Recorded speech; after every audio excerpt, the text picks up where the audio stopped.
那顿晚饭吃到一半，程薇就知道今天必须摊牌。婆婆第5次把鸡汤里的鸡腿加到小姑子韩冬梅碗里时，眼睛瞟着程薇的肚子。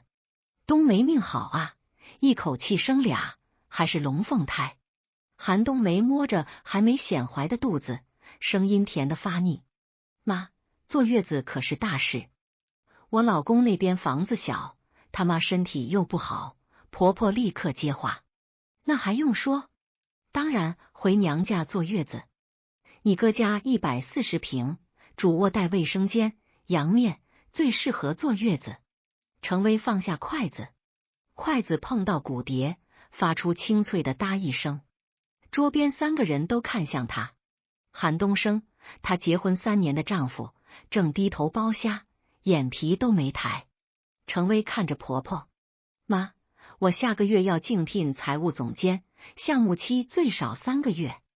家里住2个产妇，1个新生儿，我没办法工作。婆婆脸色一沉。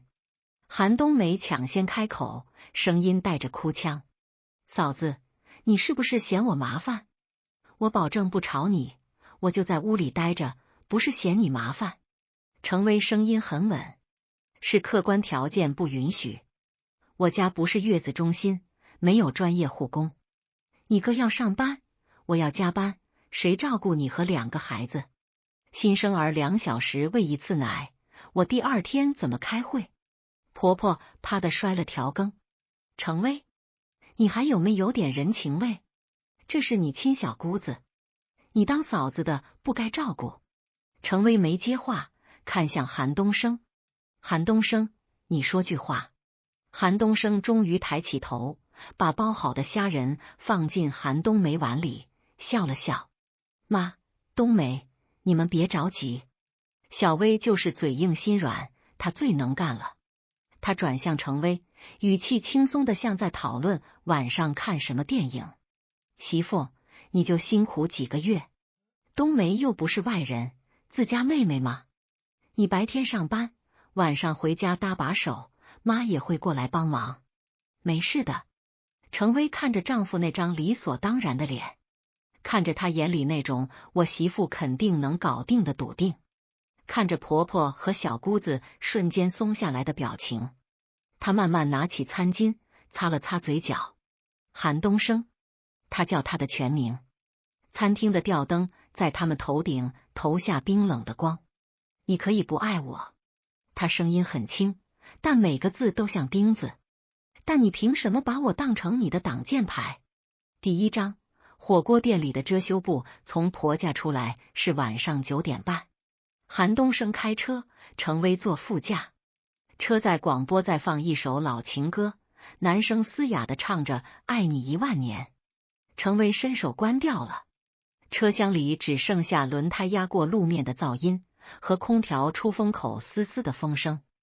你刚才那话什么意思？韩东升先开口，语气带着不满。我妈和我妹高高兴兴来吃饭，你非要扫兴。冬梅坐个月子怎么了？家里又不是没地方。程薇看着窗外飞速倒退的霓虹灯。140平，3室2厅。他数。主卧我们住，次卧你改成书房了。最小的那间堆满你的健身器材和冬梅上次搬家寄存在这儿的箱子。韩东升，你告诉我，他们母子3人睡哪儿？睡客厅。书房可以腾出来啊。韩东升说的理所当然。我那套书桌书柜挪到主卧阳台就行。婴儿床放得下。程薇转过头看他。我的书房呢？韩东升愣了一下。你平时不都在公司加班吗？回家也用不上书房，所以我连一张属于自己的书桌都不配有了。程薇问得很平静。韩东升皱眉。你别钻牛角尖，这不是特殊情况吗？冬梅是我亲妹妹，她一个人带俩孩子多难，咱们能帮就帮一把。帮一把。程薇重复这3个字。怎么帮？月嫂请不请？月子餐谁做？孩子夜哭谁哄？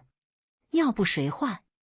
你妈说她过来帮忙，她65了，高血压、糖尿病，他是能熬夜还是能抱孩子？韩东升握方向盘的手紧了紧。不是还有你吗？你之前不是说想考中级会计师？等冬梅坐完月子再考呗，又不急这1-2个月。程薇笑了，笑声很短促，带着凉意。韩东升，我竞聘财务总监的材料，我准备了整整1年。下周1中面，总经理亲自面。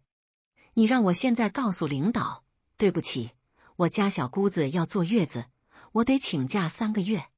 车子在红灯前停下，韩东升转头看他，脸上终于有了点烦躁。工作工作，你就知道工作，家里的事就不重要。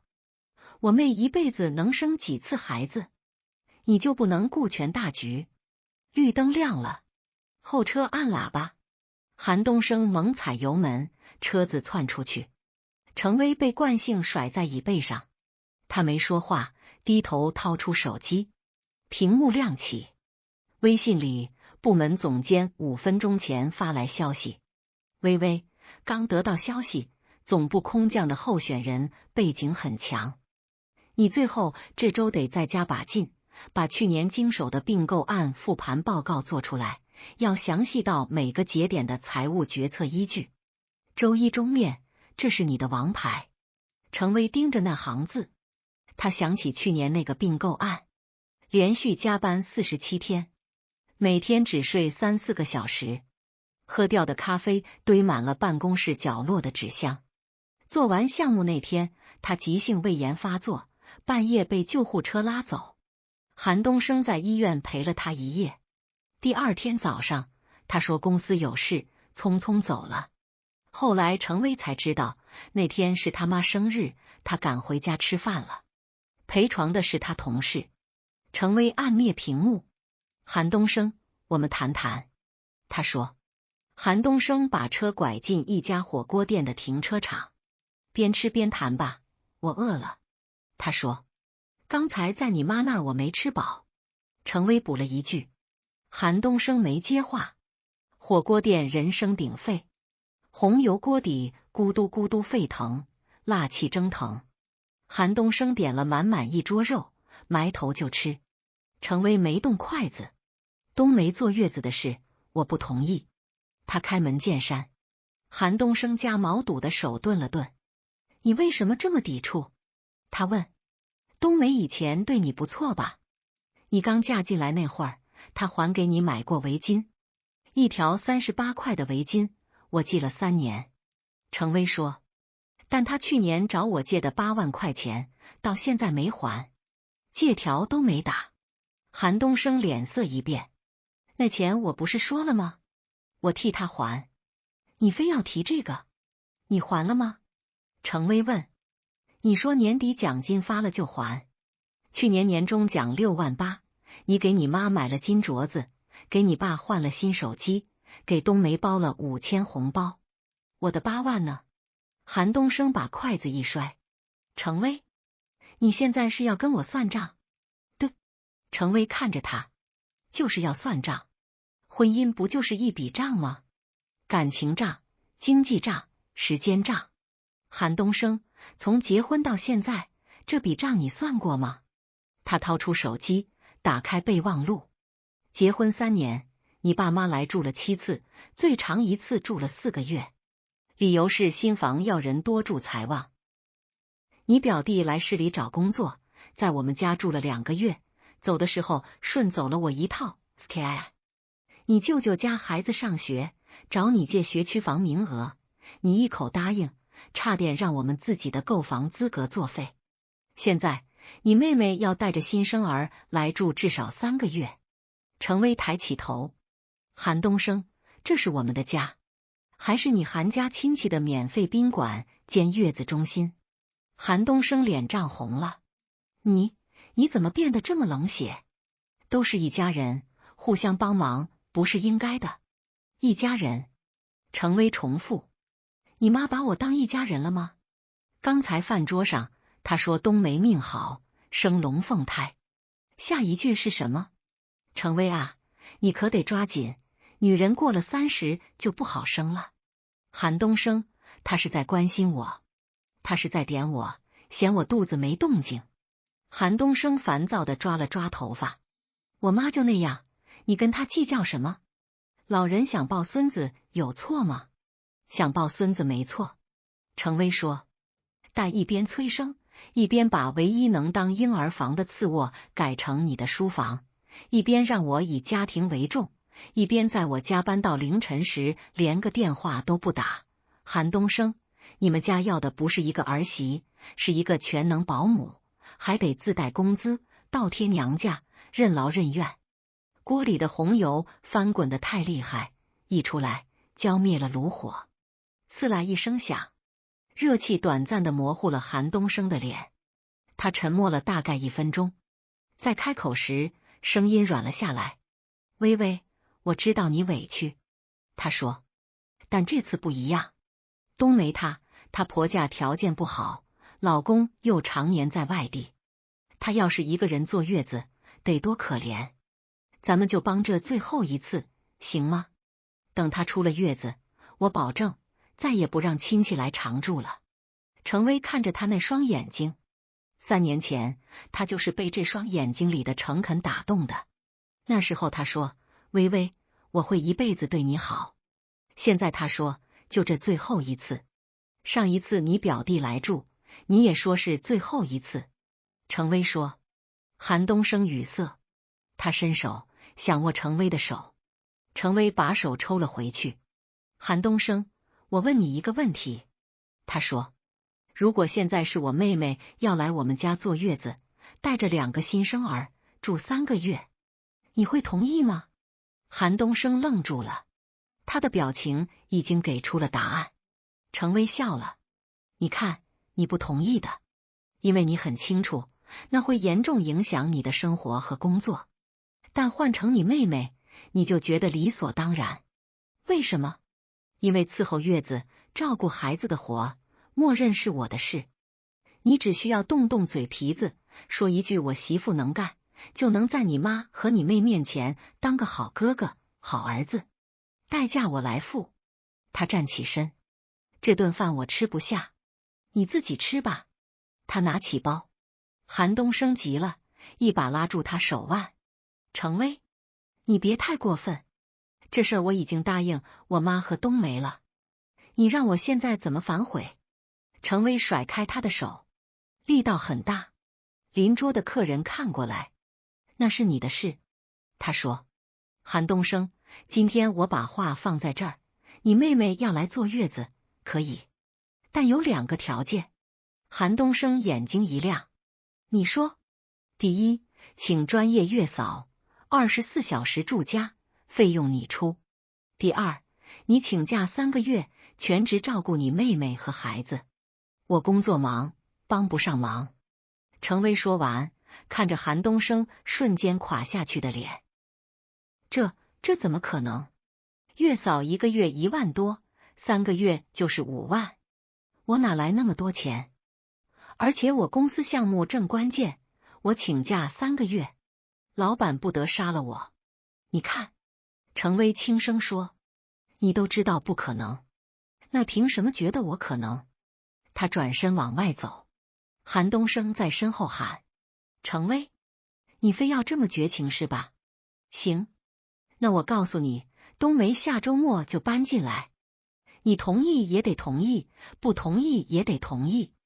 这房子是我爸妈出的首付。程威脚步停住了，他慢慢转过身，火锅店的灯光照在他脸上，一半明一半暗。房产证上写的是我们2个人的名字。他说，首付30万，你爸妈出了20万，我爸妈出了10万，装修20万，全是我出的，房贷每月8000，我还5000。韩东升，你要算账，咱们就算清楚。韩东升张了张嘴，没说出话。程威最后看了他一眼，今晚我住酒店。他说，你好好想想，想好了给我打电话。他推门出去，夜风很冷。程威站在路边打车，手机震了一下，是韩东升发来的微信，微微，回家吧，我们好好谈谈。程威没回，他又看了一眼部门总监发来的那条消息，并购案复盘报告，这是你的王牌。他深吸一口气，拨通了一个号码，电话响了5声才接。喂，微微，是他在总部的师兄，现在分管海外业务。师兄，上次你说非洲分公司缺一个财务总监，长期外派，那个位置还在吗？师兄在电话那头愣住了。在是在，但微微，那是5年期的外派，条件艰苦，而且你家庭怎么办？程威看着马路上川流不息的车灯，那些光连成一条冰冷的河。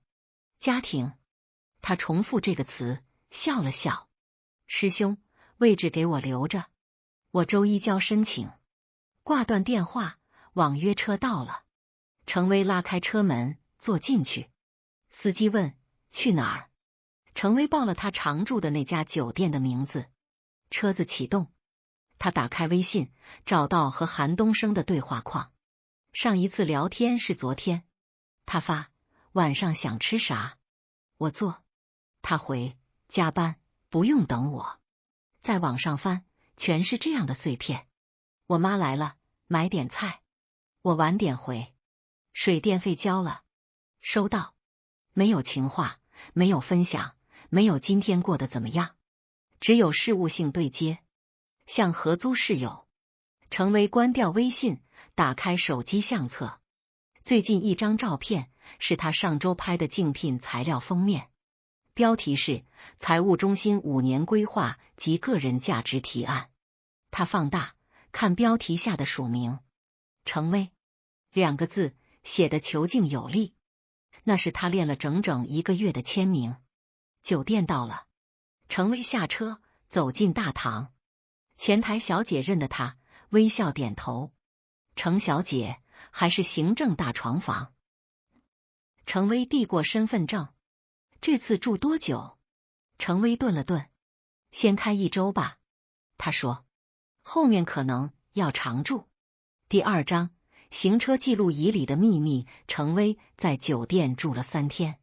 韩东升每天发微信，内容从最初的回家吧，变成我妈生气了，再变成冬梅哭着给我打电话，你满意了？程威一条都没回。他白天在公司准备竞聘材料，晚上在酒店房间做复盘报告。第4天晚上10点，报告终于写完。他点了发送，合上电脑，感觉太阳穴突突的跳。手机在这时响了，是陌生号码。程威接起来，喂，嫂子，是我，冬梅。韩冬梅的声音带着哭腔，背景音里有婴儿细微的啼哭。程威沉默了2秒，有事吗？嫂子，我知道你生我哥的气，但孩子是无辜的。我预产期提前了，医生说双胞胎容易早产，可能下周就要剖。我老公还在外地赶不回来，我婆家没人管我。韩冬梅哭得抽噎。嫂子，你能不能先让我住进去？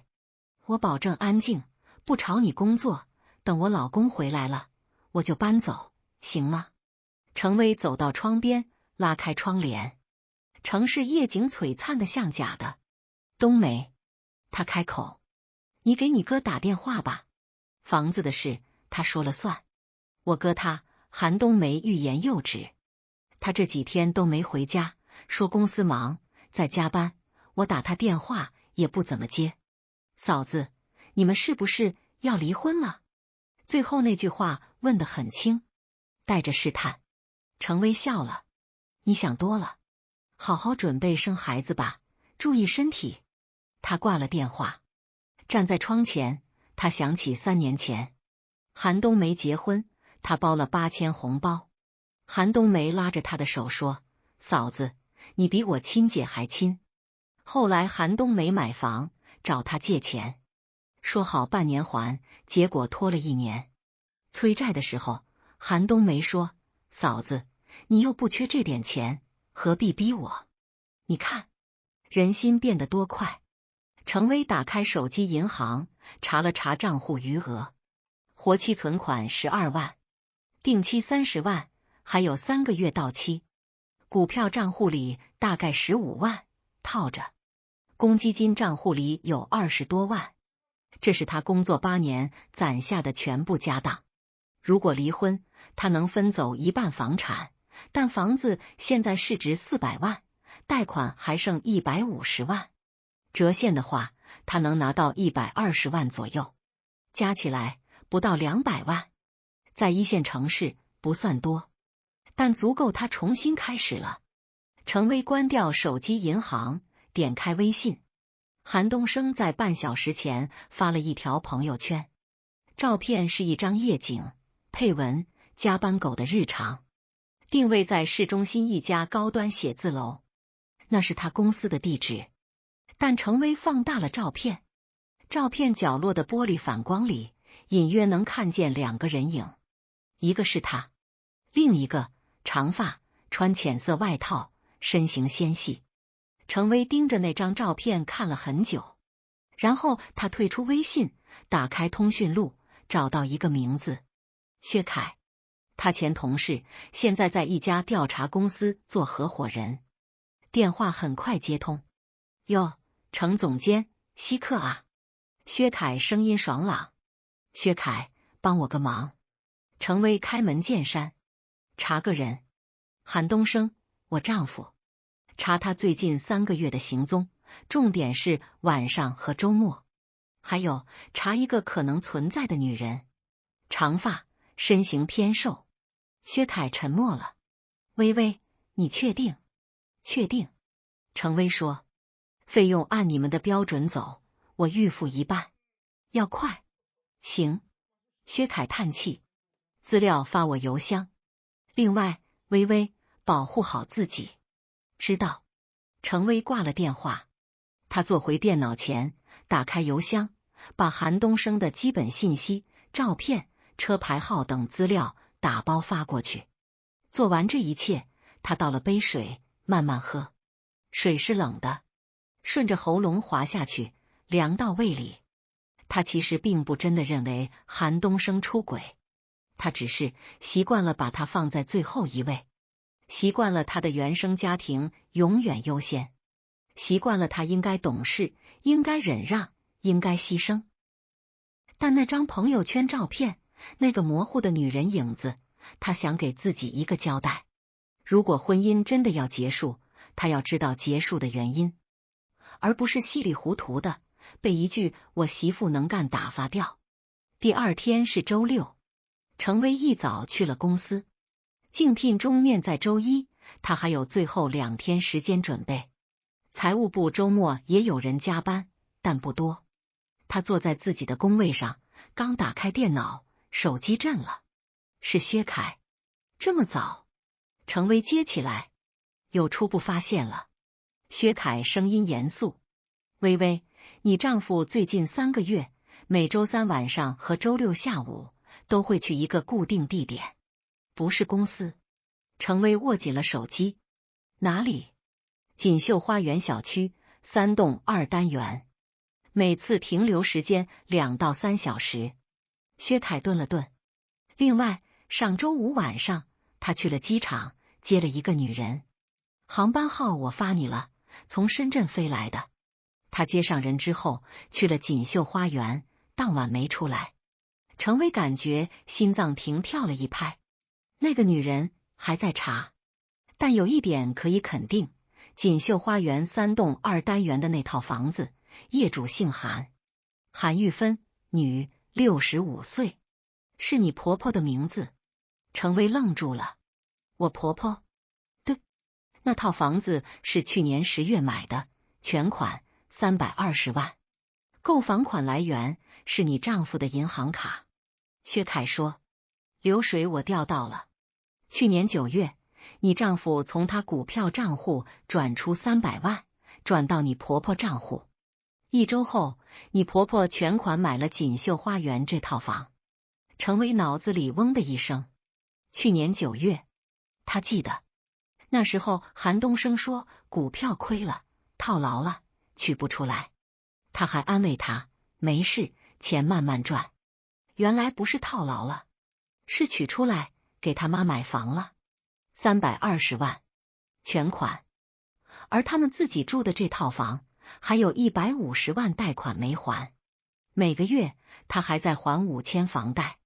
微微，你还在听吗？薛凯问。在。程薇声音有点哑。继续。另外，你丈夫最近3个月每周六下午去锦绣花园的时候都会带一些东西，婴儿用品居多，奶粉、尿布、小衣服。上周六他搬了一个婴儿床进去。薛凯停了一下。微微，你有没有想过，那套房子可能是给你小姑子准备的？程薇闭上眼。锦绣花园，他知道那个小区，离医院很近，旁边就是妇幼保健院，绿化好，户型方正，很适合有孩子的家庭。所以韩东升早就计划好了，他早就给他妹妹准备了月子房，用他们的共同财产320万。他甚至没跟他提过一个字。还有别的吗？程薇问。有。薛凯犹豫了一下。行车记录仪，我托关系调了你丈夫车上的记录仪云端数据。上个月15号晚上，他在锦绣花园地下车库和那个女人在车里待了40分钟。录音内容我截取了片段，发你邮箱了。程薇手抖了一下。好，他说，费用我一并转你。辛苦了。挂了电话，程薇坐在工位上，很久没动。阳光从落地窗照进来，照在他的电脑屏幕上，屏幕上还开着他的竞聘 PPT。第1页标题：财务中心5年规划。他盯着那行字，忽然觉得可笑。5年规划，他连自己的婚姻都规划不好。邮箱提示音响起，新邮件来自薛凯。附件有3个：购房合同扫描件、银行流水截图、一段音频文件。程薇戴上耳机，点开音频，滋滋的电流声后是韩东升的声音：妈，东西都搬过来了，你看看还缺什么？婆婆的声音响起：婴儿床放主卧，尿布台放旁边。对了，奶瓶消毒器买了吗？买了，最新款的。韩东升说。妈，这事儿真不告诉微微，真的没问题吗？那300万毕竟是我们夫妻共同财产。共同财产怎么了？婆婆声音提高。你赚的钱不就是家里的钱？你妹妹坐月子是大事，买套房给她暂时住着，怎么就不行了？等冬梅坐完月子，房子还能租出去，租金不也是你们收？可是微微那边别提她。婆婆打断。程薇那个丫头心眼多着呢，她要是知道咱们给冬梅买了房，不得闹翻天。这事儿必须瞒着她。等冬梅住进来了，生米煮成熟饭，她能怎么样？音频里沉默了几秒，韩东升的声音低了点。妈，微微最近在竞聘总监，压力很大。我想着等这事儿过了，再好好补偿她。补偿什么？婆婆冷笑。她一个当媳妇的，照顾小姑子不是应该的，还补偿？东升，我告诉你，这女人不能惯着，你越惯，她越蹬鼻子上脸。你看她现在都敢跟你甩脸子了，还住酒店，反了她了。妈，行了，别说了，下周末就让冬梅搬进来。程薇要是不回家，你就把锁换了。我看她能犟到什么时候？音频到此戛然而止。程薇摘下耳机，办公室里很安静，她能听见自己心跳的声音，咚咚咚，缓慢而沉重。她打开购房合同，买方韩玉芬，卖方信息被隐去了，总价320万元，付款方式一次性付清，日期去年10月18日，那天是他的生日。韩东升说公司加班，晚上10点才回家，带了一个小蛋糕，蛋糕很甜。他说：“老婆，生日快乐！等明年股票赚了钱，带你去欧洲玩。”他当时还感动了一下，现在想起来只觉得恶心。程薇关掉所有文件，拿起手机，拨通韩东升的电话，响了7、8声，他才接。背景音很吵，好像在医院。喂，微微，他声音有点喘。你在哪儿？程薇问。我在公司啊，加班呢。韩东升说。刚才妈打电话说冬梅见红了，可能要提前剖。我正准备去医院看看锦绣花园的房子是怎么回事。程薇打断他，电话那头瞬间安静了，连背景音都好像消失了。什么锦绣花园？韩东升声音有点慌。韩东升，程薇一字一句。去年9月，你从股票账户转出300万，给你妈买了锦绣花园3栋2单元的房子，全款。为什么？你怎么知道的？韩东升脱口而出。说完他就后悔了。微微，你听我解释，解释什么？程薇声音很平静，平静的可怕。解释你怎么用我们夫妻共同财产给你妹妹准备月子房，解释你为什么瞒着我，解释你妈在录音里说的那些话。等冬梅住进来了，生米煮成熟饭，她能怎么样？韩东升不说话了，程薇能听见他粗重的呼吸声。微微，那房子是投资，妈说了，等冬梅用完就租出去，租金都给我们，房产证上写的是你妈的名字。程薇说。租金是给你妈还是给我们？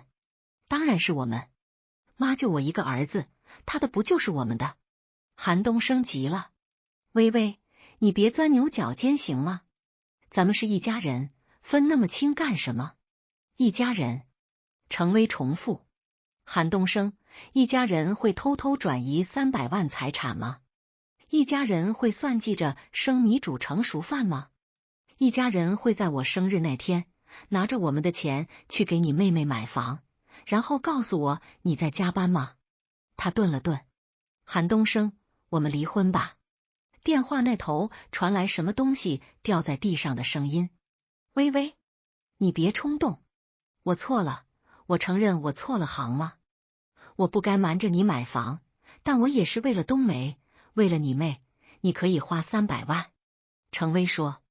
为了我，你连一张书桌都不肯留。他挂了电话，然后关机。办公室的玻璃幕墙外，天空阴沉下来，要下雨了。程薇看着电脑屏幕上自己的倒影，脸色苍白，眼睛很亮。他打开抽屉，拿出一份空白的 A4 纸，在第1行写下离婚协议书。第3章，协议里的空白支票。周日下午，程薇去了律师事务所，他约了律师咨询离婚事宜。律师姓方，是个40多岁的中年女性，干练利落。听完程薇的陈述，方律师推了推眼镜。情况我了解了，房子是婚后财产，虽然首付他父母出了大头，但你们共同还贷，装修款也是你出的，所以原则上平分。但他转移的300万属于隐匿转移夫妻共同财产，你可以主张多分。程薇点头。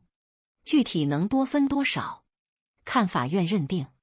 如果能证明他转移财产是恶意，你可能拿到70%甚至更多，但需要证据。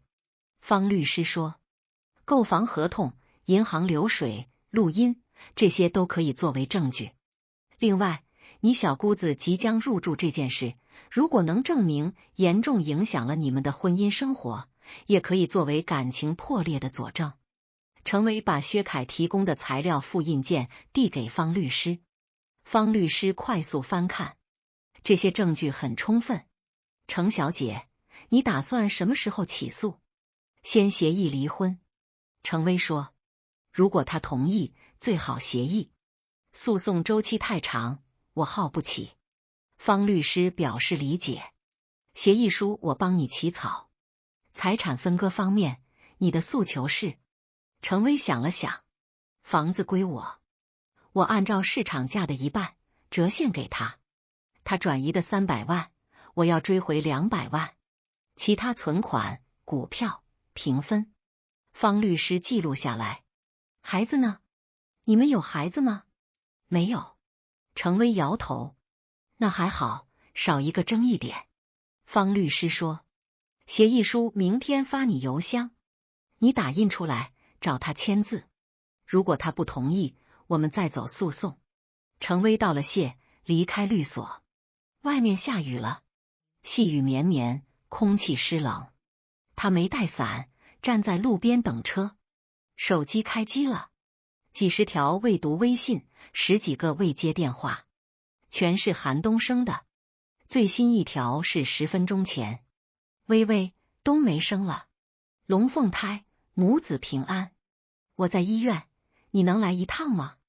程威盯着那行字，他想起3年前他急性胃炎住院，韩东升说公司有事走了，现在他妹妹生孩子，他让他去医院。他回了一句恭喜。协议书明天发你，签好字联系我。发送。几乎秒回。你要逼死我吗？微微，我现在真的走不开，冬梅刚剖完，2个孩子都在保温箱，妈一个人忙不过来，那是你的事。程威打字。韩东升，我们之间的问题和你妹妹生孩子无关。明天下午3点，星巴克，我们谈离婚协议。不来，我就直接起诉。这次韩东升没再回复。程威打到车，回了酒店。他洗了个热水澡，早早躺下，却睡不着。脑子里像过电影一样闪过这3年。求婚那天，韩东升在江边放烟花。他说，微微，我会让你成为最幸福的女人。结婚第1年，他确实对她很好，做饭、送花，记得每个纪念日。是从什么时候开始变的？大概是从他爸妈第1次来常住。婆婆挑剔他做饭咸了淡了，嫌弃他加班多不顾家。韩东升一开始还帮他说话，后来就沉默了。再后来变成了我妈年纪大了，你让着她点。再后来变成了都是一家人，你别计较。程威翻了个身，看着天花板。他想，也许他也有错，他太要强了，太想把工作做好，太想证明自己，所以韩东升和他的家人才会觉得他不需要被照顾，才会觉得他的时间、他的空间、他的感受都可以被随意占用，因为他能干。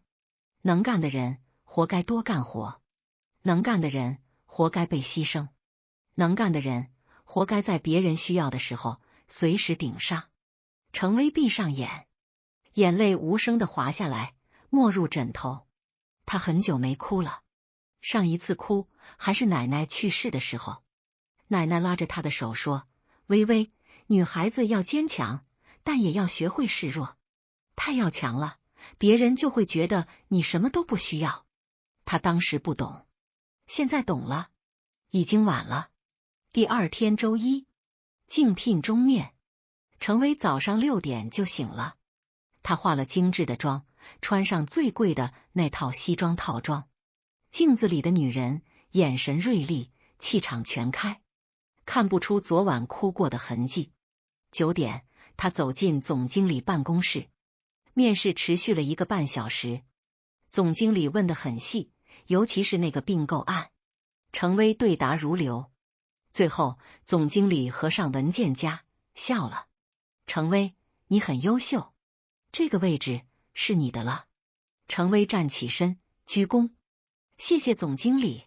不过，总经理顿了顿，有个事得提前跟你说，这个岗位需要经常出差，特别是下半年，海外业务扩张，可能需要外派一段时间。你家庭方面能协调吗？程威抬起头，没问题。他说，我随时可以出差。总经理满意的点头，那就好。任命通知下午发。恭喜你，程总监。程威走出办公室，感觉脚步有点飘，不是高兴，是空，一种巨大的虚无的空。他做到了，他想要的总监位置拿到了，年薪翻倍，权力更大，前途更广，但他一点也不开心。手机震了，是韩东升。下午3点，星巴克，我会到。程威回了一个字，好。下午2点50，程威提前到了星巴克，他选了最角落的位置，点了一杯美式。3点整，韩东升推门进来，他看起来憔悴了很多，黑眼圈很重，胡子也没刮。走到桌边，他坐下，没看程威。冬梅和孩子怎么样？程威先开口，还好，就是孩子早产，要在保温箱住1周。韩东升声音沙哑，妈在医院陪着。程威点点头，他从包里拿出离婚协议书，推到韩东升面前。协议书，你看一下。韩东升没接，他盯着那叠纸，眼睛红了。微微，我们非要走到这一步吗？不然呢？程威看着他，等你妹妹出院，住进我们家，然后你妈也搬进来，一家5口加上2个孩子，挤在我们140平的房子里。等你继续用我们的钱，给你家亲戚买房、买车，解决各种问题。等我继续当那个能干的媳妇，白天上班，晚上伺候你们一大家子。韩东升握紧了拳头。我说了，我会改。你怎么改？程威问。把锦绣花园的房子卖了，钱还给我。跟你妈和你妹划清界限，以后我们家的事，你不再插手。韩东升张了张嘴，没说话。他知道他做不到。你看，程威笑了，你改不了的。韩东升，你从小就是家里的顶梁柱，你爸妈、你妹妹都依赖你，你习惯了被需要，习惯了当救世主，而我也习惯了独立，习惯了不依赖任何人。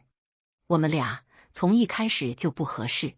韩东升低下头，过了很久，他拿起协议书翻看，看到财产分割那一条时，他猛地抬头。房子归你，我还要给你200万。程威，你这是要掏空我？300万是你先掏空的。程威平静地说，你可以选择不签，那我们法院见。到时候法官会不会判你归还300万，就不好说了。韩东升脸色铁青，你威胁我？我在陈述事实。程威端起咖啡，喝了一口，苦的。韩东升，签字吧，好聚好散。韩东升盯着协议书，手在抖。他掏出手机，打了个电话。妈，程威要离婚，他要房子，还要200万。电话那头传来婆婆尖利的声音。程威听不清具体内容，但能猜到。韩东升听了一会儿，挂了电话。他看向程威，眼神变得冰冷。我妈说了，房子是她出的首付，要离婚，房子得还给她。至于那300万，是我孝顺她的，跟你没关系。程威笑了，那就法院见吧。他站起身。哦，对了，起诉状里我会加上一条，你转移夫妻共同财产，证据确凿。另外，你妹妹即将入住我们家，属于严重干扰婚姻生活。法官应该会支持我的诉求。他拿起包。韩东升，我给过你机会了。他转身要走。韩东升突然抓住他手腕。程威，你非要做的这么绝？他声音很大，店里的人都看过来。程威甩开他的手。绝？他看着他。韩东升，你偷偷拿走300万给你妈买房的时候，不绝吗？你计划让你妹妹住进我们家，连问都不问我的时候，不绝吗？你妈在录音里说生米煮成熟饭的时候，不绝吗？他顿了顿，我只不过是在保护我自己。他走了，推门出去的时候，风很大，吹乱了他的头发。他没回头，他知道韩东升在看着他，但他不在乎了。回到酒店，程薇打开电脑，开始写起诉状。刚写了个开头，手机响了，是总经理。程薇，有个紧急情况。总经理声音严肃，海外分公司那边财务总监突然辞职，账目有点问题，总部决定让你提前上任，明天就飞过去接手审计工作。时间紧迫，你能走吗？程薇愣住了。明天？对，至少要去2周。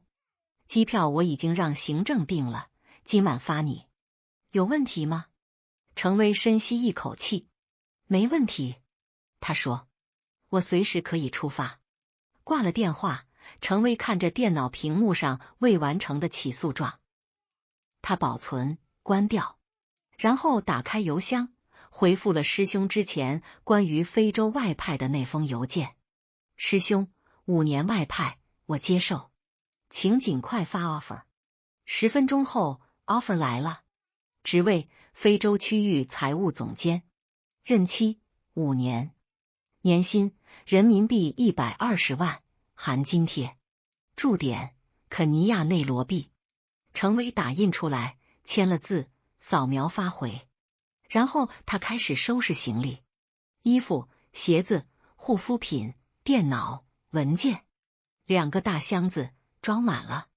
他看着摊开的箱子，忽然想起一句话：女人真正的独立是从学会说不开始的。他现在会说了，但代价是他可能要失去这段婚姻，离开这座城市，去一个完全陌生的地方。晚上8点，韩东升又打来电话，程薇接了。微微，我们谈谈。韩东升声音疲惫。协议书我签，但200万我拿不出来，我现在只有50万，剩下的我分期还你，行吗？程薇沉默。房子归你，我搬出去。锦绣花园那套我妈不肯卖，但我保证租金按月打给你，抵一部分欠款。韩东升继续说，还有冬梅那边，我已经跟他说了，让他去月子中心，钱我出，不麻烦你了。他说得很艰难，像在割自己的肉。程薇听着，心里没什么波澜。协议书我会改，房子归我，你一次性付清50万，剩余150万分3年还清，按银行利率计息。锦绣花园的租金归我，抵利息。你妹妹的事与我无关。韩东升苦笑，你算得真清楚，跟你学的。程薇说，明天我要出差2周，协议书改好发你邮箱，你签了字快递给我，等我回来去民政局办手续。出差？去哪儿？非洲。程薇说，公司外派5年。电话那头死一般的寂静。5年。韩东升声音发颤，你要去非洲5年？对，为什么？就为了躲我？不。程薇看着窗外，夜色如墨，是为了我自己。他挂了电话，这一次他没关机。他等了一会儿，韩东升没再打来，也没发微信。也许他终于明白了，这段婚姻真的结束了。程薇把改好的协议书发给他，然后定了明早7点的闹钟。他躺下，却还是睡不着。手机屏幕亮了一下，是一条陌生号码的短信。程薇姐，我是冬梅，对不起，房子的事我不知情，孩子我会自己想办法，不麻烦你了，祝你幸福。程薇看着那条短信，看了很久，然后他删掉了。他不需要道歉，他只需要往前走。第4章，被迫同盟的夜晚，凌晨2点，程薇被电话吵醒，是韩东升。他接起来，还没开口，就听见他带着哭腔的声音：“微微，妈晕倒了。”程薇瞬间清醒。什么？在医院？医生说是脑梗，正在抢救。微微，我害怕。韩东升的声音在抖。程薇坐起身。哪家医院？是医院。我马上到。他挂了电话，迅速穿衣服。出门前，他看了一眼镜子里的自己，眼睛里有血丝，脸色疲惫。但他没时间管这些了。打车到医院，急诊科灯火通明。韩东升蹲在抢救室门口，双手捂着脸。程薇走过去。怎么样了？韩东升抬起头，眼睛通红。还在抢救，医生说是突发性脑梗，可能跟高血压有关，都怪我，今天跟他吵了一架。吵什么？离婚的事。韩东升声音哽咽。他不同意我签字，说房子是他的命根子，我说我必须签，不然程薇要起诉，他就突然晕倒了。程薇沉默了。他在韩东升身边坐下，两个人并排坐着，谁也没说话。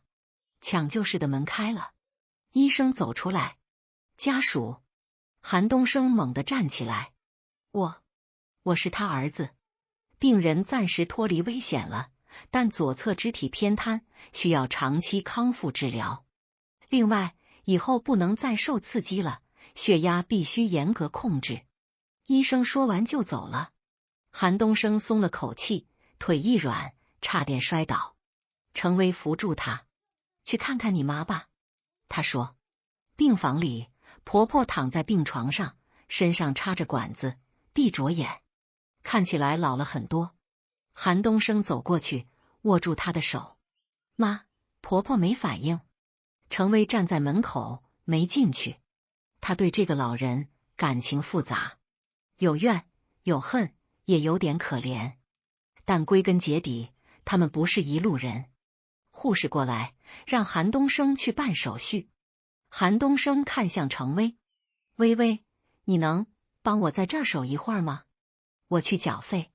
程薇点头。韩东升走了。病房里只剩下程薇和昏迷的婆婆。他走到床边，看着那张苍老的脸，想起录音里那句生米煮成熟饭，想起饭桌上那句你可得抓紧，想起这3年来每一次隐形的打压和挑剔。他叹了口气。阿姨，他轻声说，如果你能醒过来，我们好好谈谈。但如果你醒不过来，他没说完，因为婆婆的眼睛忽然睁开了，浑浊的，但睁开了。她看着程薇，嘴巴动了动，发不出声音，但程薇看懂了她的口型。她说的是对不起。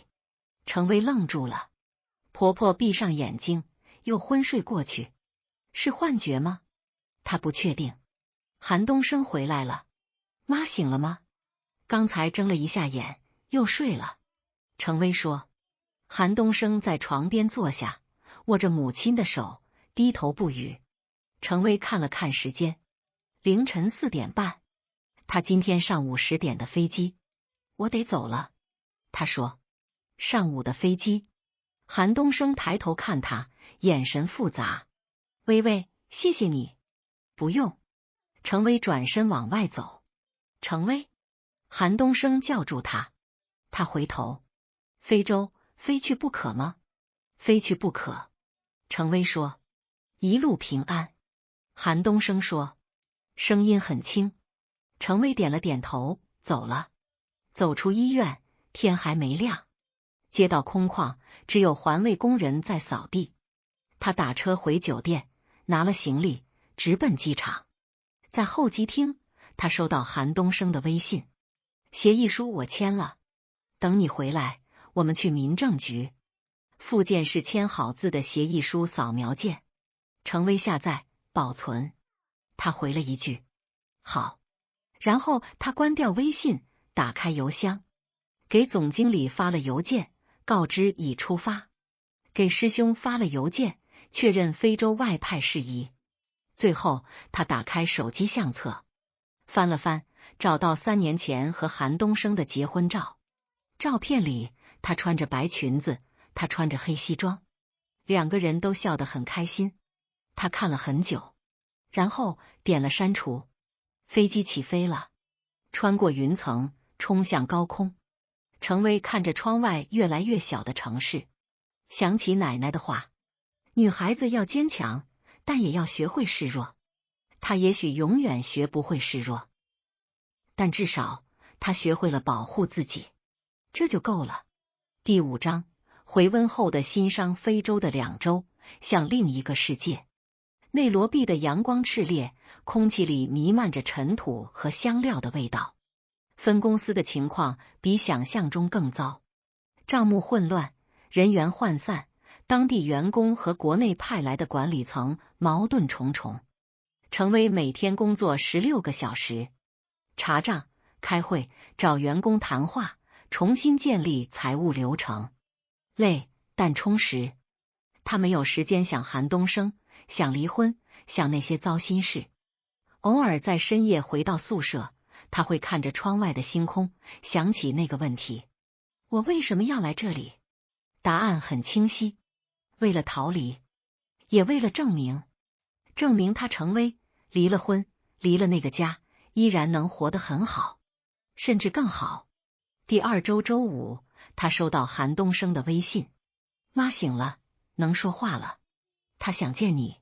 程薇回：我下周回国，离婚协议已经生效，见面没必要。不是离婚的事。韩东升说：他说他有东西要给你。关于那300万。程薇皱眉：什么东西？他不肯说，非要当面给你。薇薇，你就当了却他一桩心事吧。程薇想了想：我下周3回国，周4下午医院见。好。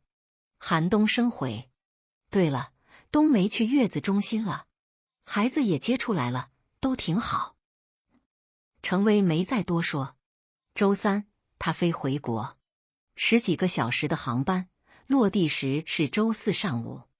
他先回了酒店，放下行李，洗了个澡，然后去医院。婆婆已经转到了普通病房。程薇进去时，她正靠在床头，韩东升在喂她喝粥。看见程薇，婆婆眼睛亮了一下：小薇来了。她说话还有点含糊，但能听清。程薇走过去：阿姨。她没叫妈。婆婆眼神暗了暗，但没说什么。东升，你出去一下，我跟小薇单独说几句。韩东升看了看程薇，程薇点头。他放下碗出去了。病房里只剩下2个人。婆婆指了指床头柜的抽屉，里面有个信封，你打开。程薇打开抽屉，拿出一个厚厚的牛皮纸信封，打开，里面是几张纸，一张是遗嘱公证复印件，内容很简单：韩玉芬名下所有财产，包括锦绣花园那套房子，在他去世后由程薇继承。第2章是一份赠与协议，韩玉芬自愿将锦绣花园房屋的50%产权赠与程薇，以公证。第3章是一封信，手写的，字迹歪歪扭扭，但能看清。小薇，对不起，这3年我对你不好，我总觉得你配不上东升，你太要强，不顾家，不生娃，我错了。东升转给我的300万，我是想留给冬梅的。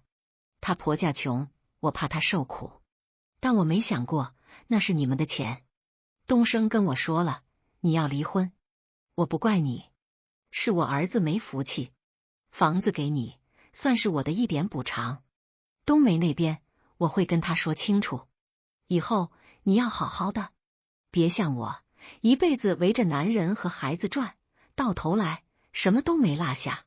韩玉芬、程薇看完，抬起头，婆婆看着她，眼泪流下来。小薇，对不起。程薇把信折好，放回信封。阿姨，遗嘱和赠与协议我收下，但房子我不要。婆婆愣住了。为什么？那是你的养老钱。程薇说，你自己留着。至于那300万，韩东升已经答应分期还我。够了。婆婆摇头，不，你不收，我心里过不去。阿姨。程薇打断她，我们之间两清了。她站起身，你好好养病，我走了。她转身要走，婆婆突然说，小薇，东升他还爱你，你能不能再给他一次机会？程薇停在门口，阿姨。她没回头，爱不是万能的，有些裂痕补不上了。她推门出去，韩东升站在走廊里看着他，我妈给你什么了？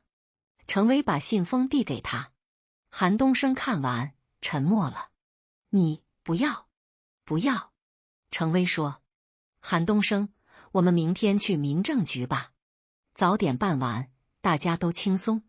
韩东升看着他，眼睛红了。薇薇，如果我跟我妈和冬梅划清界限，如果我把锦绣花园卖了，钱都给你，如果我以后什么都听你的，我们还能不能？不能。程薇说得很干脆。韩东升，我们之间的问题不是你妈，不是你妹，不是那300万。他看着他，是我们自己。你习惯了大包大揽，习惯了被需要，习惯了牺牲我来成全你的责任感，而我习惯了独立，习惯了不依赖，习惯了把所有事都扛在自己肩上。我们俩就像2根平行线，偶尔交错，但终究要分开。韩东升低下头，眼泪掉在地上。我明白了。他说，明天几点？上午9点。好。程薇走了，走出医院，阳光刺眼。他眯起眼睛，忽然觉得轻松，像卸下了千斤重担。晚上，他收到了师兄的微信，微微，非洲那边反馈，你这2周做得非常好，总部决定你的外派提前开始，下个月1号正式上任。有问题吗？程薇回，没问题。另外，你的离婚手续办完了吗？明天办。好，祝你顺利。程薇放下手机，开始收拾行李。这次要带的东西更多，4季衣服、常用药、书籍，还有一些小物件。他收拾到一半，门铃响了。从猫眼看是韩东升。他开门，有事。韩东升提着一个袋子，你的东西落在家里了。程薇接过来，是一些护肤品，还有几本书。谢谢。他转身要关门，韩东升伸手挡住。薇薇，我能进去坐坐吗？就一会儿。程薇看着他，他眼睛红红的，胡子拉碴，看起来很落魄。他侧身，进来吧。韩东升走进来，坐在沙发上。程薇给他倒了杯水。明天9点，别迟到。不会。韩东升说。他环顾房间，你就住这儿？条件不太好，临时住无所谓。沉默。韩东升端起水杯，喝了一口。薇薇，我想了一晚上。他说，你说的对，我们俩从一开始就不合适。我太自私，总想着用一家人绑架你。你太独立，总想着靠自己。我们都没错，只是不合适。程薇没说话。锦绣花园的房子我会卖掉，钱还你。我妈的遗嘱和赠与协议你留着，那是她欠你的。不用。程薇说，那是她的东西，你就当，让我心里好受点。韩东升苦笑。程薇看着他，忽然想起3年前他们刚认识的时候，他阳光开朗，笑起来眼睛里有星星。现在星星灭了。韩东升。他开口，以后对自己好点，别总想着当救世主。你妈你妹都有他们自己的人生，你救不了所有人。韩东升点头。我知道。他站起来，我走了，明天见。他走到门口，又回头，微微，非洲，照顾好自己，你也是。门关上了，程薇站在门后，很久没动。他忽然觉得有点难过，不是为这段婚姻，是为那个曾经相信爱情、相信永恒的年轻的自己。他走到窗边，看着楼下的车流。韩东升从酒店走出来，上了车，车子开走了，消失在夜色里，就像他们的婚姻消失了。第二天上午9点，民政局，韩东升提前到了。他换了身干净衣服，刮了胡子，但眼神还是憔悴。程薇准时出现，两个人没说话，排队取号等待。叫到他们的时候，工作人员例行公事的问离婚原因，感情破裂。韩东升说，财产分割协议带了吗？带了。程薇递上协议书，工作人员看了看，盖章，去那边拍照。拍照，签字，按手印。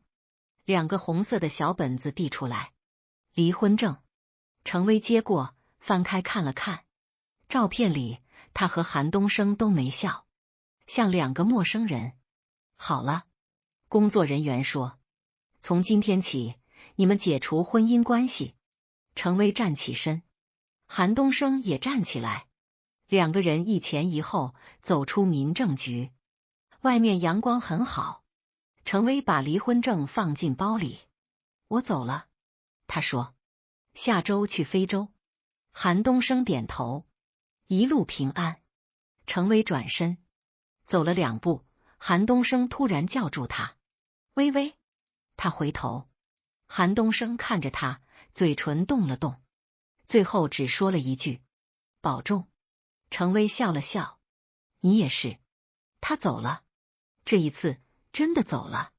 韩东升站在民政局门口，看着他的背影越来越小，最后消失在街角。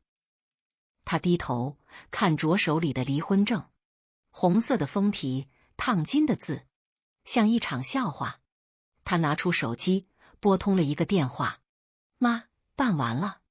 电话那头，婆婆叹了口气，东升，是妈对不起你，不怪你。韩东升说，是我自己没珍惜。他挂了电话，抬头看天，天很蓝，云很白，像他们结婚那天，但一切都回不去了。他坐进车里，启动引擎，车子驶入车流。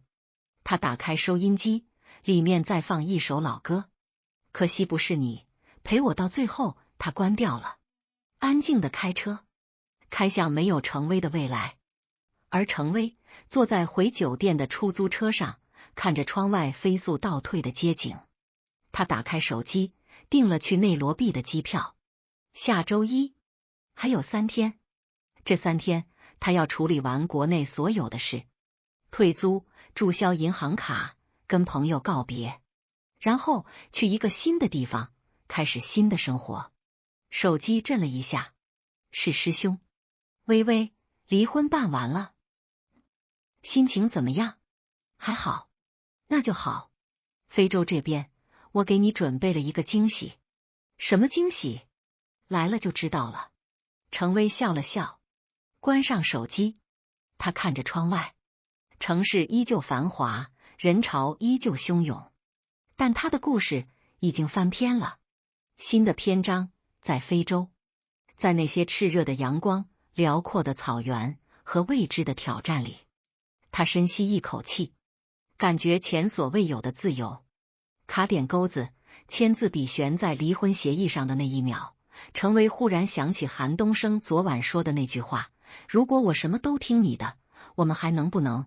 他当时答得干脆，但此刻笔尖落下前，他眼前闪过的是婆婆病床上的眼泪，是韩东升红着眼说保重，是那300万背后一个母亲对女儿笨拙的牵挂。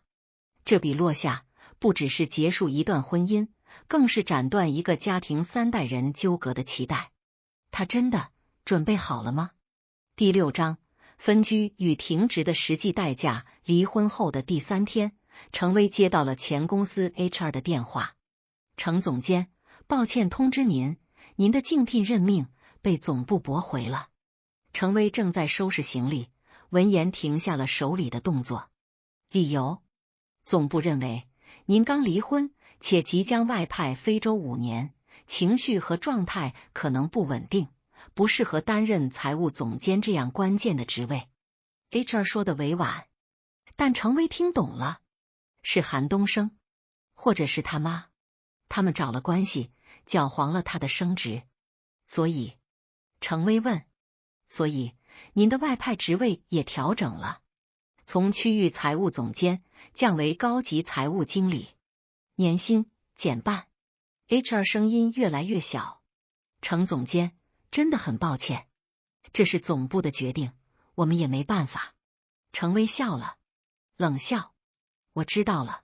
他挂了电话，坐在一堆行李中间，他感到一阵荒谬。离婚了，升职没了，外派降级了，这就是他保护自己的代价。手机又响了，这次是韩东升。程薇接起来，喂，喂，对不起。韩东升声音低沉，我妈，她去找了你们公司的王董。王董是他老同学，他求王董不要让你升职，不要让你去非洲，他说只要把你留在国内，我们还有机会。程薇闭了闭眼，所以你就同意了？我不知道他会这么做，是他背着我去的，我今天才知道。韩东升急了，薇，我已经跟我妈吵翻了，我现在就去找王董，让他收回成命。不用了。程薇说，韩东升，你们家真是阴魂不散。薇，别叫我了。程薇说，我们离婚了，我的事跟你、跟你妈、跟你们全家都没有关系了，请你们离我远点。他挂了电话，拉黑了他的号码，然后他拨通了师兄的电话。师兄，我的任命被驳回了，外派也降级了。师兄在电话那头骂了句脏话，谁干的？前夫家找了关系。妈的！师兄说，薇，你别急，我在总部还有点人脉，我去问问。不用了，师兄。程薇说，我想好了，这个外派我不去了。师兄愣住了，不去了？那我辞职。程薇说，彻底离开这家公司，重新开始。可是薇，你现在辞职，竞业协议、违约金，我有办法。程薇说，师兄，谢谢你一直帮我，但这次我想靠自己。师兄沉默了一会儿，行，我尊重你的决定，但薇，如果有什么需要，随时找我。好。挂了电话，程薇打开电脑，开始写辞职信，写得很简短，因个人原因申请辞职，即日生效，发送。然后他打开招聘网站，更新简历。工作8年，财务总监候选人，有大型并购案经验，有海外工作背景。他不信找不到工作，但现实很快给了他一记耳光。接下来的3天，他投了20份简历，只有3家给了面试机会，一家薪资砍半，一家要求常驻3线城市，还有一家面试官直接问，你刚离婚，情绪稳定吗？会不会影响工作？程薇走出那家公司的大楼，站在烈日下，忽然觉得有点冷。他想起一句老话，离婚的女人在职场上是折价的。以前他不信，现在信了。晚上他回到酒店，收到一条微信，是薛凯。薇，你前夫那边有新情况。程薇回，什么？你婆婆把锦绣花园的房子挂牌出售了，挂牌价350万。另外，你前夫被公司停职了。程薇一愣，停职？为什么？他挪用项目款给他妹妹交月子中心的费用，30万，被审计查出来了。薛凯说，公司报了警，现在在调查，如果罪名成立，可能要坐牢。程威握着手机，手指发凉。韩东升，他疯了吗？为了他妹妹，连前途都不要了。他拨通韩东升的电话，响了很久，他才接。背景音很嘈杂，像在街上。韩东升，你挪用公款？程威直接问。韩东升沉默。说话。是。他声音嘶哑。冬梅的月子中心，3个月，28万。我拿不出钱，妈卖房子需要时间，所以你就动了公司的钱。程威气得发抖。韩东升，你脑子呢？那是公款，是犯罪。我知道。韩东升笑了，笑声凄凉。但我没办法。微微，我真的没办法。冬梅在哭，妈在骂，公司催项目款，我快被逼疯了。程威闭了闭眼。你现在在哪儿？街上。回家去。程威说。等我电话。他挂了电话，打给薛凯。薛凯，帮我找最好的经济案律师，费用我出。微微，你别问，快找。好。半小时后，薛凯发来一个联系方式。程威打过去，约了第2天见面。然后他打给韩东升。明天下午2点，律所。我带律师去见你，把你挪用的所有资料带齐。韩东升愣了。微微，你为什么要帮我？我不是帮你。程威说。我是不想看着你坐牢，然后你妈和你妹妹再来找我哭。韩东升沉默了。谢谢。他说，声音很轻。程威挂了电话。他看着窗外，夜色深沉。他想起很多年前，他和韩东升刚谈恋爱的时候，有一次他急性肠胃炎，他背着他跑了2条街去医院。那时候他觉得这个男人可靠。现在呢，他连自己都顾不好，但他还是要去帮他，不是为爱情，是为那3年，为那个曾经相信过爱情的自己，做个了结。第7章，行动大于嘴的道歉。第2天下午，律所。程威带着律师见到了韩东升。他看起来更憔悴了，眼窝深陷，胡子拉碴。律师姓赵，专攻经济犯罪辩护。看了韩东升带来的材料，赵律师推了推眼镜。30万，项目备用金，挪用时间2周。公司已经报警，但还没立案，有操作空间。韩东升抬头。怎么操作？还钱。赵律师说。立刻还钱，取得公司谅解，争取不起诉，这是最好的结果。我没钱。韩东升低声说。锦绣花园的房子刚挂牌，还没卖出去，我自己的存款都给我妈看病了。程威打开包，拿出一张银行卡，这里面有30万，我的存款。韩东升猛地看向他。微微，别误会。程威把卡推给赵律师。这钱不是白给的，算我借你的，按银行利率3年还清，写借条。赵律师看向韩东升。韩先生，你的意思？韩东升看着那张卡，眼睛红了。我写。他说。微微，谢谢。不用谢。程威说。赵律师，麻烦你带他去公司处理还款和谅解的事，我在这儿等。赵律师点头，带着韩东升走了。程威坐在律所的会客室，看着窗外的车流。他想起刚才韩东升看他的眼神，感激、愧疚，还有一丝希冀。他希望他原谅他，希望他们能回到过去，但他不知道有些事回不去了。钱可以还，伤害不能。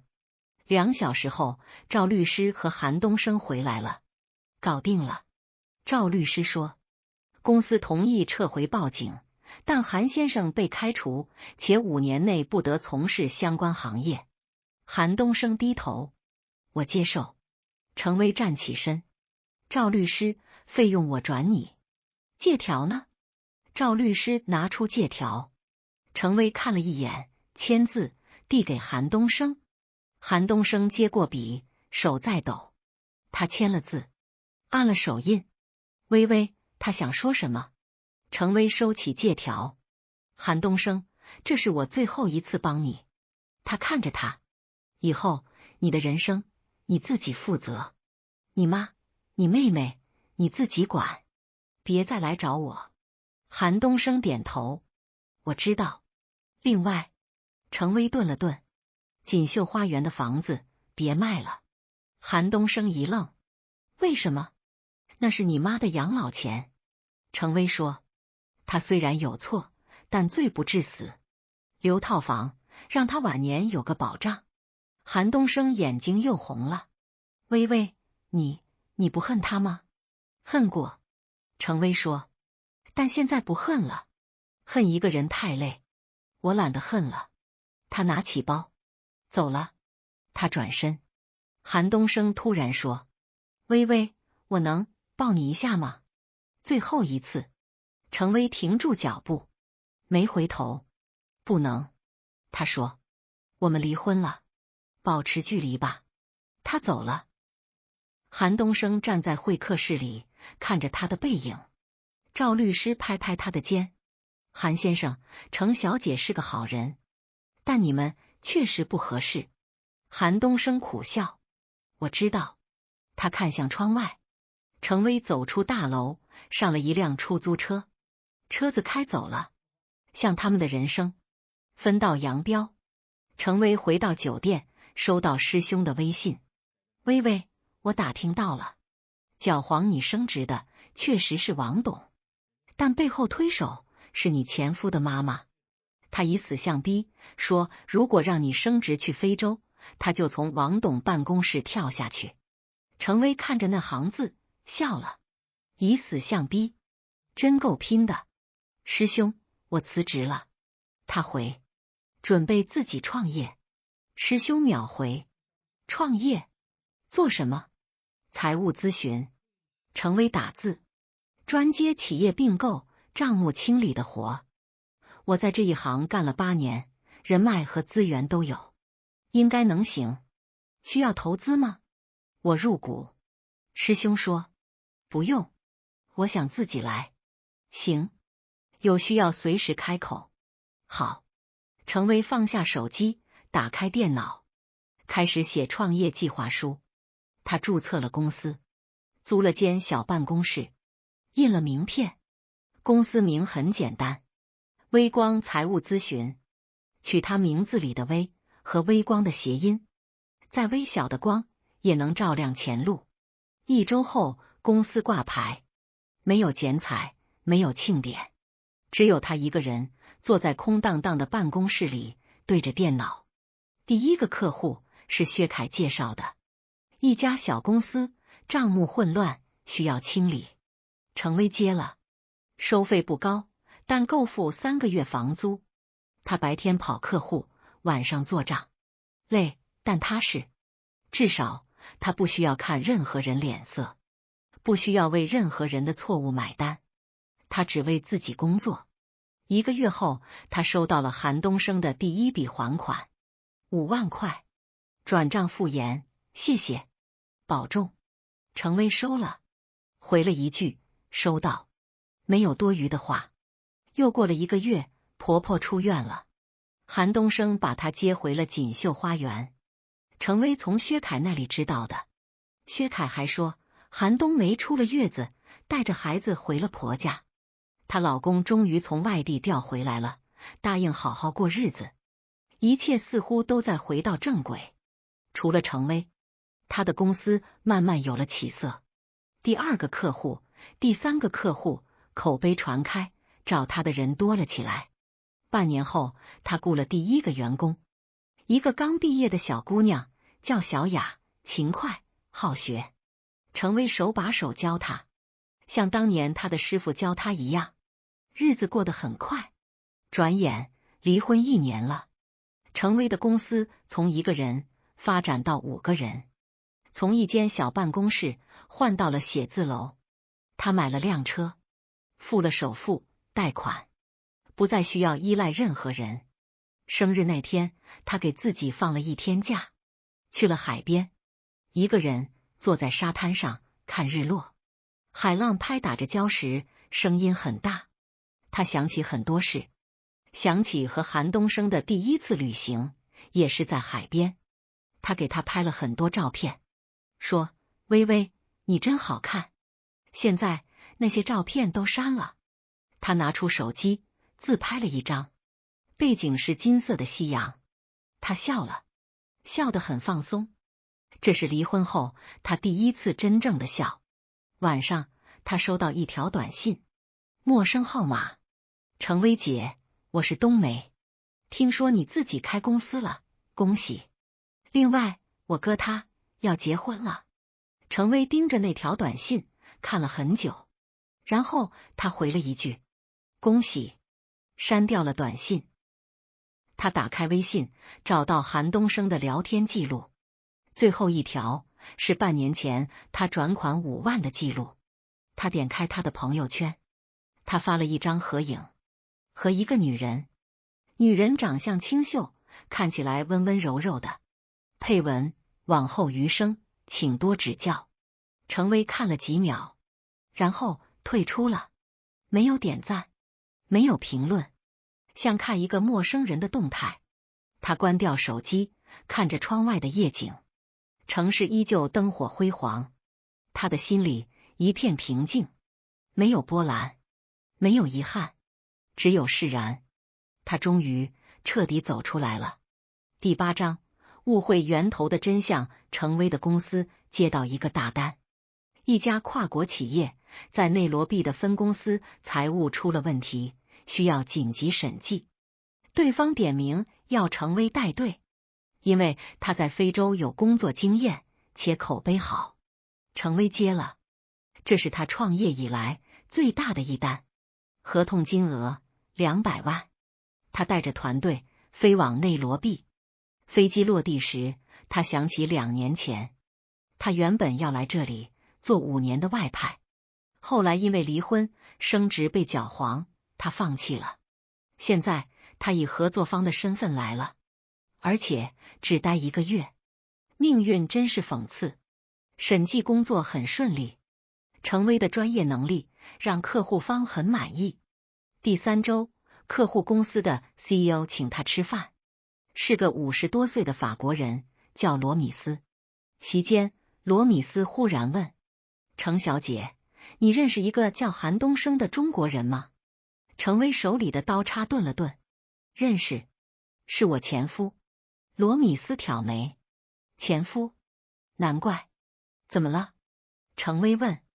2年前，我们公司曾想挖他，他在行业里口碑不错，但后来他因为挪用公款被开除，我们就放弃了。罗米斯说。不过最近我听说他又起来了，开了家小公司，专做非洲市场的贸易中介，做得还不错。程薇有些意外，韩东升做非洲贸易，他怎么想到做这个？听说是他妹妹给的灵感。罗米斯说，他妹妹嫁了个非洲华侨，有些资源，他靠着这层关系慢慢做起来了。程薇点点头，没再多问。饭后，罗米斯送他回酒店，下车时他忽然说：程小姐，有件事我觉得应该告诉你。什么？2年前你前夫挪用公款那件事可能另有隐情。程薇一愣，什么意思？我有个朋友在那家公司做高管，他说韩东升挪用的那30万其实是他自己的项目奖金，只是公司财务流程有问题，暂时挂在项目备用金里。他提前支取，严格来说不算挪用，只是违规。罗米斯说，但当时公司内部斗争激烈，有人想搞他，就借题发挥，报了警。程薇愣住了，他为什么不解释？解释不了。罗米斯叹气，财务流程确实有问题，他确实违规了，而且他当时急着用钱，也说不清那30万的去向，所以只能认栽。程威沉默，他想起当时韩东升红着眼说我没办法，想起他签借条时手在抖，所以他其实没那么不堪。程小姐，我告诉你这些，不是想为他说情。罗米斯说，只是觉得你或许应该知道真相。谢谢。程威说，我知道了。回到酒店房间，程威站在窗前，看着内罗毕的夜景。他想起韩东升朋友圈里那张和温柔女子的合影，想起他配的那句往后余生，所以他走出来了，找到了新的生活。他应该为他高兴，但他心里却有点复杂，不是嫉妒，不是后悔，是一种说不清的情绪。他拿出手机，找到那个被他拉黑了1年的号码，犹豫了很久，最终没有拨出去。算了，真相如何已经不重要了，他们之间早就结束了。第2天，审计工作继续。中午休息时，小雅凑过来，薇姐，你看这个。她递过手机，是一条本地新闻，中文翻译过来是中国商人救助非洲孤儿院，捐赠物资价值100万。配图里，韩东升站在一群黑人孩子中间，笑得有点腼腆。程威愣住了，这是你前夫啊？小雅说，薇姐，你不知道吗？他这1年在非洲做了不少公益，建学校，捐物资，还挺有名的。程威看着照片里的韩东升，他瘦了，黑了，但眼神很亮，像当年他们刚认识时那样。他变化挺大。程威说，是啊。小雅收起手机，薇姐，你说他做这些是不是因为你啊？别瞎说。程威打断他，跟我没关系。小雅吐了吐舌头，走了。程威坐在椅子上，看着电脑屏幕，却一个字也看不进去。他想起罗米斯的话，他挪用公款可能另有隐情。想起照片里韩东升和孩子们的笑脸，想起他曾经说，薇薇，我会让你成为最幸福的女人。他可能真的努力过，只是用错了方式，而他也从未给过他正确的引导。他们像2个笨拙的舞者，在婚姻的舞台上踩错了每一步，最终摔得遍体鳞伤。晚上，程威收到一封邮件，是韩东升发来的，发件人是他公司的邮箱，标题是关于还款计划调整的申请，内容很简单。程威，抱歉打扰，因公司业务扩张，资金紧张，申请将还款期限从3年延长至5年，利息按原协议，如同意请回复。韩东升。程威看着那封邮件，看了很久，然后他回了一封，同意。另外，我在内罗毕审计工作，如有需要可联系。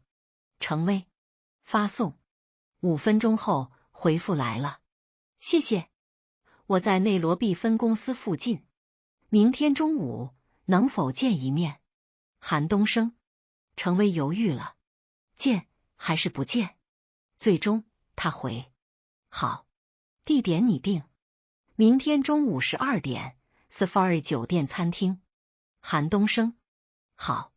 程威关掉邮箱，他走到镜子前，看着里面的自己。31岁，离婚1年，创业小成，眼神坚定，妆容精致，不再是那个会被婆婆一句话气哭的小媳妇了。他深吸一口气，明天见一面，做个真正的了断。第9章，底线条件的提出 Safari 酒店餐厅。程威提前5分钟到，他选了靠窗的位置，点了杯水。12点整，韩东升来了。他穿着简单的 polo 衫和长裤，晒黑了很多，但精神不错。他走到桌边，有些拘谨。微微，坐。程薇说。韩东升坐下，点了杯咖啡。两个人都没说话，气氛有点尴尬。最后还是韩东升先开口：“你看起来很好。”“你也是。”程薇说。“听说你公司做得不错。”“还行。”韩东升笑了笑。多亏冬梅那边的关系，她婆家是做非洲贸易的，给我介绍了些客户。程薇点头。公益的事我也看到了，挺好。韩东升愣了一下。你知道了？新闻上看到的。程薇说。为什么做这个？韩东升沉默了一会儿。离婚后，我反思了很多。以前我总想着照顾好所有人，我妈、我妹、你，但最后谁都没照顾好，还把自己弄得一团糟。他顿了顿。后来我想，也许我应该先学会照顾好自己，然后再去帮助真正需要帮助的人。程薇看着他，他的眼神很真诚，不像在说谎。所以你做公益是为了赎罪？不。韩东升摇头。是为了找到自己的价值。以前我的价值是韩家的儿子，冬梅的哥哥，你的丈夫。现在我想做韩东升自己。程薇没说话，他端起水杯喝了一口。你女朋友呢？没一起来？他问。韩东升愣了一下。女朋友？什么女朋友？你朋友圈里那个合影。韩东升恍然大悟。那是我表妹。我妈非要我发朋友圈，说这样能让你看到，让你死心。程薇，他忽然觉得有点好笑。你妈还真是执着，她一直觉得对不起你。韩东升说。总想着如果我们能复合，他就安心了。不可能了。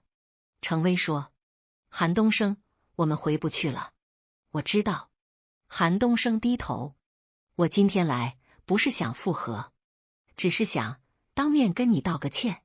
他抬起头看着他。微微，对不起，这3年我让你受委屈了。我不该瞒着你买房，不该让我妈和我妹干涉我们的生活，不该把你的付出当成理所当然。他说得很慢，很认真。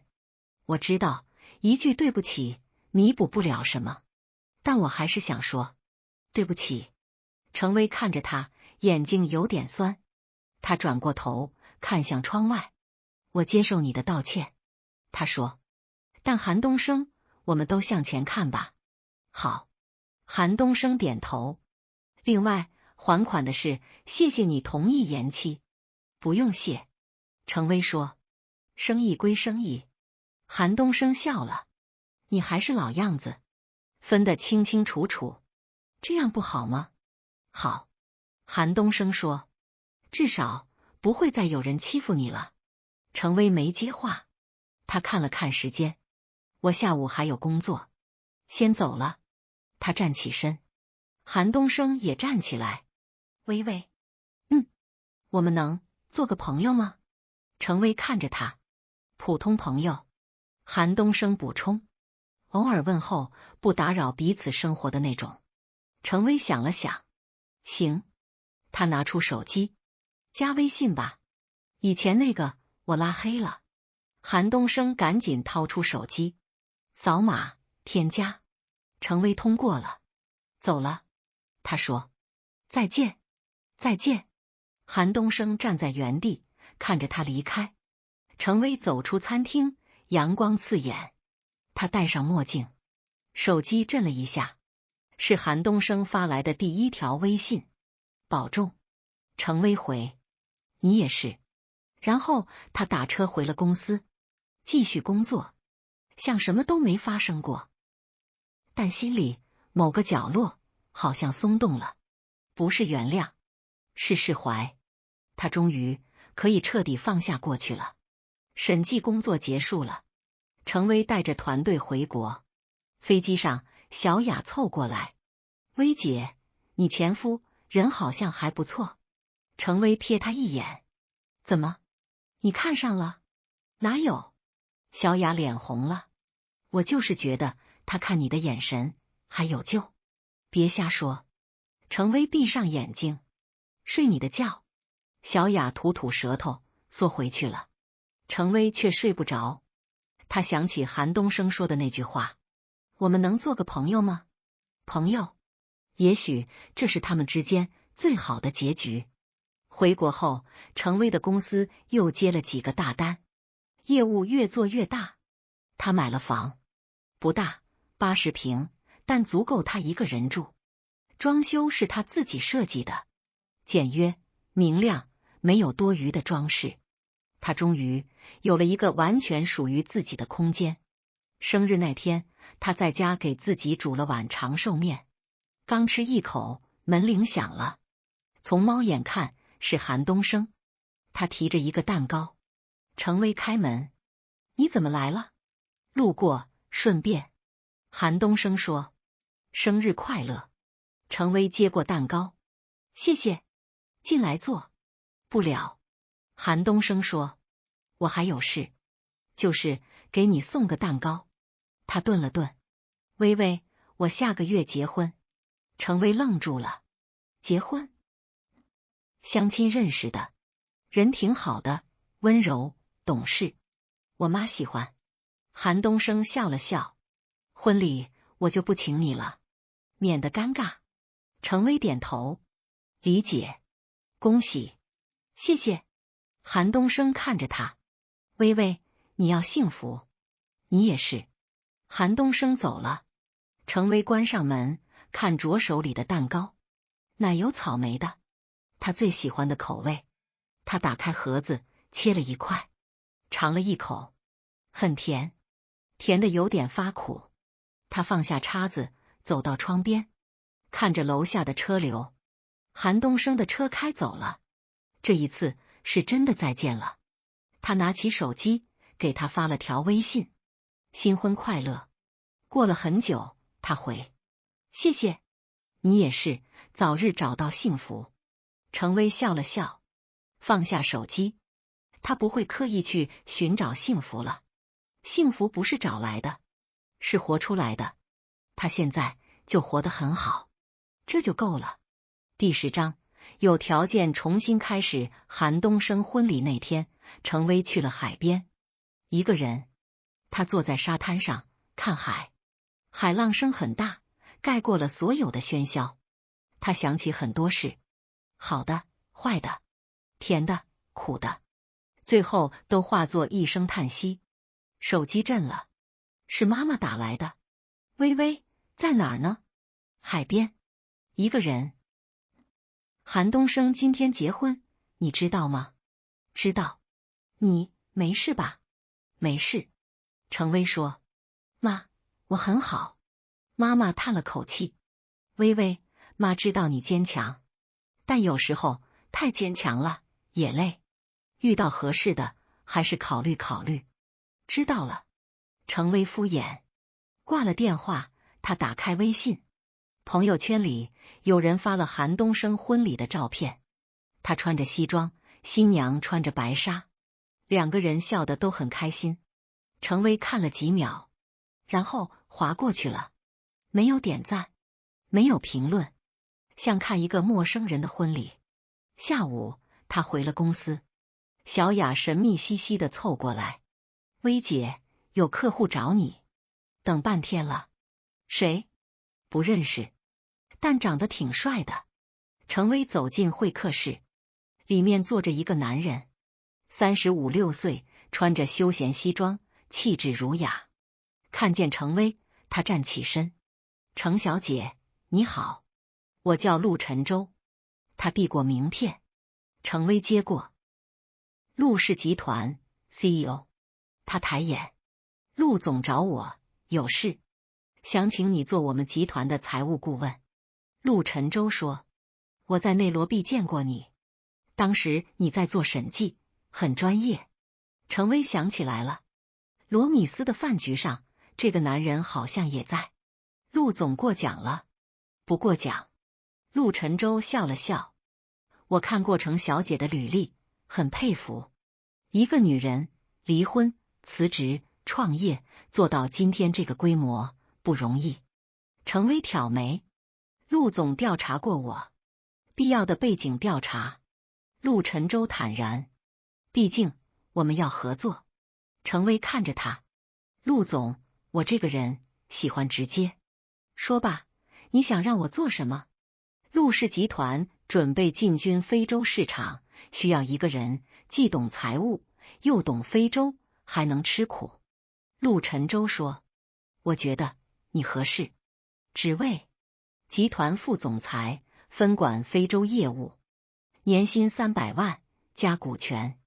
程薇心动了，不是为钱，是为那个平台。陆氏集团行业龙头，如果能进去，他的职业生涯会上一个全新的台阶。为什么选我？他问。因为你够强。陆晨舟说。也因为你离过婚。程薇皱眉。什么意思？离过婚的女人更清醒，更知道自己要什么。陆晨舟说。不会为了感情耽误工作。程薇笑了。陆总这话有点偏见。也许是。陆晨舟耸耸肩。但我说的是事实。程小姐，考虑一下。我需要时间。3天。陆晨舟起身。3天后给我答复。他走到门口，又回头。对了，程小姐，我离婚5年了，前妻带着孩子去了国外，所以我们算是同类。程薇看着他。陆总，工作是工作，私事是私事，我分得很清。很好。陆晨舟笑了。我就喜欢分得清的人。他走了。程薇坐在会客室，看着那张名片。陆晨舟，他听说过这个名字。商界传奇，白手起家，10年做到行业龙头。离婚，单身，无绯闻，是个工作狂，也许是个不错的老板。但他想起韩东升，想起那段失败的婚姻。他还能再相信一个人吗？还能再开始一段关系吗？他不知道。3天后，程薇给了陆晨舟答复。我接受，但有个条件。说。我只签3年合同，3年后去留我自己决定。可以。陆晨舟很干脆。另外，工作期间不涉及私人感情。陆晨舟笑了。程小姐，你这是在防我？防所有人。程薇说。好。陆晨舟点头。我答应。合同签了。程薇成了陆氏集团的副总裁。入职那天，公司内部议论纷纷。听说新来的副总裁是陆总亲自挖来的，离过婚，自己创过业，挺厉害的，长得也不错，就是看着有点冷。程薇充耳不闻，他只关心工作。陆氏集团的非洲业务摊子很大，问题也不少，他忙得脚不沾地，经常出差，一去就是1个月。陆晨舟很器重他，给了他最大的权限，也给了他最大的压力，但他扛下来了。1年后，非洲业务扭亏为盈。庆功宴上，陆晨舟举杯，敬程总，所有人都举杯。程薇笑了笑，喝了。宴会结束，陆晨舟送他回家。车里，他忽然说：程薇，3年合同快到期了，还有2个月。程薇说：续约吗？陆晨舟问。还没想好，如果续约，条件你提。陆晨舟说。如果不续，我想追你。程薇一愣。陆总，我们说好的，不涉及私人感情。那是3年前。陆晨舟看着他。现在我想改条款。程薇笑了。陆总，合同不是这么改的。那你说怎么改？陆晨舟问。程薇看着窗外，夜色如墨。等我2个月后给你答复。好。陆晨舟说。我等你。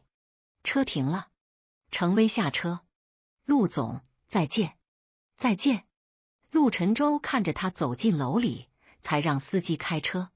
程薇回到家，打开灯，空荡荡的房子。他走到阳台，看着城市的夜景。3年了，他34岁，离过婚，创过业，现在是大集团副总裁。他什么都有了，除了爱情，但他好像也不需要爱情了。手机震了，是韩东升。他发了一张照片，是一个婴儿，我女儿，今天满月。程薇看着那张照片，孩子很可爱，眼睛大大的，像韩东升。